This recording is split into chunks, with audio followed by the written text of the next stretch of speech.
Good afternoon, Terrence.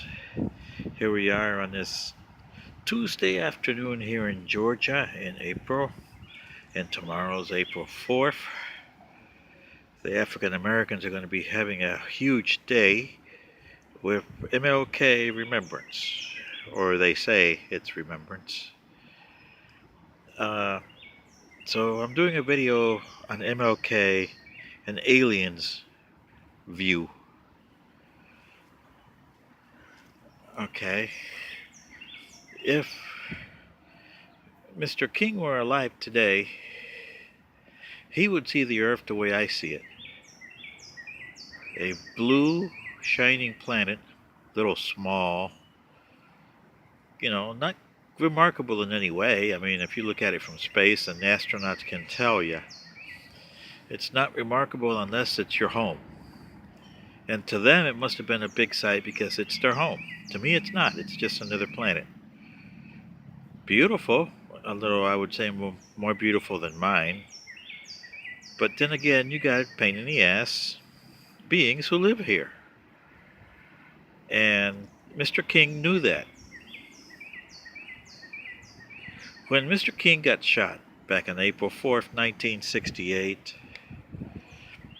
he was a waning guy. The African Americans were leaving him, and he knew that, and so did everybody else that worked for him. You can ask Mr. Andrew Young. And unfortunately, in 50 years, I don't think anybody understood, let alone comprehend, what he was saying, except for one person. And it was the aforementioned Mr. Andrew Young. When he did his most recent interviews talking about April 4th, 1968, when he was talking about them throwing pillows at each other and having a childish, which, hey, that's the way I like to see people. And Mr. Young at the time, probably when he saw his friend get shot, and like he said, let's see if I can quote him. He said, "Darn it, you're gone and you left us in this hell." And I know Mr. Young was angry, but something happened between 1968 and today where Mr. Young transcended humanity. He transcended being human. Something that I never thought I would see. He went outside being African American, outside being black, outside being somebody who had an agenda. The rest of the people, Congressman Lewis and all the other people that were there with Mr. King, that are still alive today, still have their own agendas. You can tell on Congressman Lewis when he talks, he has an agenda. He hasn't changed an iota. Mr. Young has changed. Like you said, he got rid of his anger. But he got more. He got comprehension. And when he speaks today, like when he was talking to you guys about Mr. King's granddaughter, he wasn't talking to her in terms of African American, in terms of black, in terms of white. He was talking about her in terms of being human. And that, Ambassador Young and Mayor Young, that is commendable. Because you have transcended what most of your race has never transcended. And I'm not saying black Americans, I'm saying human race have never got to that stage. Comprehension, which you have. And boy, if you guys think whites are enemies and everybody's out to get you, you haven't looked. I wish you could look at yourselves if you were like a million miles away from your planet and look at your planet, how small it is, and how enticing it is at the same time. And that you have enemies out here that they don't care if you're black, white, yellow, red, white supremacists, Democrats, Republicans. They don't care an iota what you are. They want to see you smashed, eliminated, wiped off the face of not only the planet but the universe. That's how much hatred they have for you, especially a reptilian race I know. which we have tangled with in the past and cost a lot of lives. And believe me, they're not going to end. You think that the Arabs are bad with Al Qaeda and ISIS and all those things? But they have the same sentiments that these reptilians do. They hate you with a passion. And you will never wipe that out unless you wipe them out completely off the face of the earth. That's the only way you're going to wipe it out. But is that the humane thing to do? No. And Dr. King knew that. Dr. King professed that. If they wouldn't have shot Dr. King in 1968, and this is what I'm saying to you white supremacists, and to you right-wing and left-wing people, this is what you guys should look at. If Mr. King would have never been shot by James Earl Ray and whoever he was working for, Dr. King would have been just like Frederick Douglass, a little footnote in history. How many of you black people know who Frederick Douglass was? Not that many. You don't even know who Booker T. Washington was. Mr. Andrew Young can tell you. Those guys were full of life, and they had ideas that Mr. King must have borrowed from.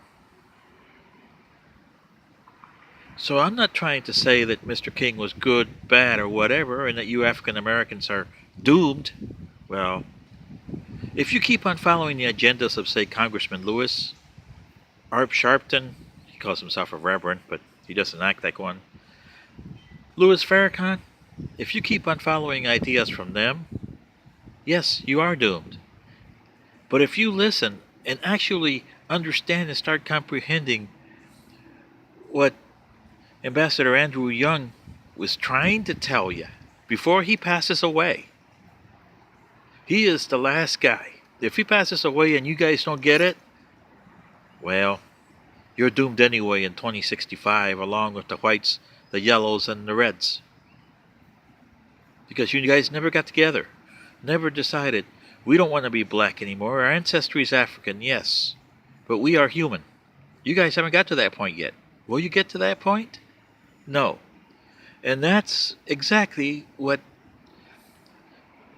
Reverend King was preaching. And you guys never listened, never comprehended, never understood what he was saying. Even today, you look at your newscasters, especially here in Georgia. I've been listening to Channel 46. There's a newscaster named Sharon Reed. She tries good, but she still got the old-fashioned Congressman Lewis type attitude of African Americans. Your race is not a single race anymore. It ceased to be that back in 1968. And if you didn't understand what Mr. King was saying, you'll never comprehend it at all. If you don't get together with Mr. Young, who's the last one of the survivors that understood Martin Luther King, I think that Andrew Young, in some cases, surpasses Martin Luther King. But nobody wants to listen to him. And that is a shame, African Americans, as an alien from another planet, I'm telling you. My race was in your position. We had a lot of different so-called races in my home ancestral planet. And they killed themselves because they would never come to comprehension. Very few of us did, and we left and started our own home world. So it's up to you. Is there a few of you that want to leave this planet and start your own home world and maybe your race or outlast this one? That is what I'm saying. This is my comments on Mr. King. He was a nice guy, a la same par with Mohammed and Jesus. Well, Jesus, did he exist? Well, who knows? But its teachings is what's matter, not the man, but the teachings. The teachings of Mr. King are at par with Mahatma Gandhi, Moses, Jesus. But the comprehension. Now, Andrew Young's got that, and that's what you need in this day and age. Guys, get together with Mr. Young before he passes away, because he is the last link you got with Martin Luther King and the other guys that I mentioned before. Not only Moses and Jesus Christ and Mahatma Gandhi, but Frederick Douglass, Booker T. Washington, they were on the right track. Don't listen to Art Sharpton, pardon me. Don't listen to Louis Farrakhan. Don't listen to Congressman Lewis. He's a politician, and all he wants is what's best for him. He's also in the 80s, and he knows that his time is over. But you, young African Americans, young white Americans, young Asians, young American Indians, you guys should listen and say, enough is enough. We want to establish our own human race. It's about time that you looked at yourself as Terrans. That's what you are. Everybody else knows you as Terrans. That's how we know you. We don't know you as Americans, black, white, yellow, red, British, Russian. To us, you're Terrans, and pain in the asses.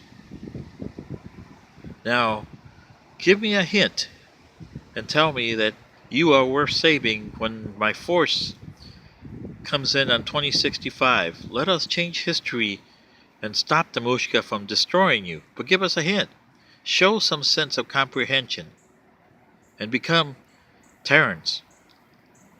You don't have that much time.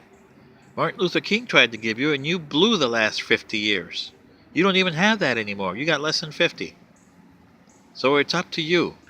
African Americans, Latins, Asians, white Americans, yeah, you white supremacists too, stop hating, because that's not where it is. Republicans and Democrats, your party's not even worth it. You're supposed to be above that, but you're not. Even your president's not.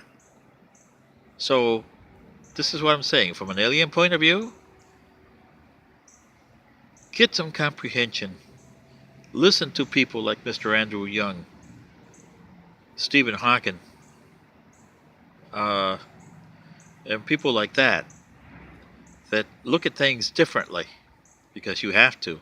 You got enemies out there that want to wipe you off the face of the planet and the universe. You got more enemies out there than you do between you guys. Your petty differences are so petty, I don't even understand them, let alone comprehend them. So it's up to you guys. Thanks.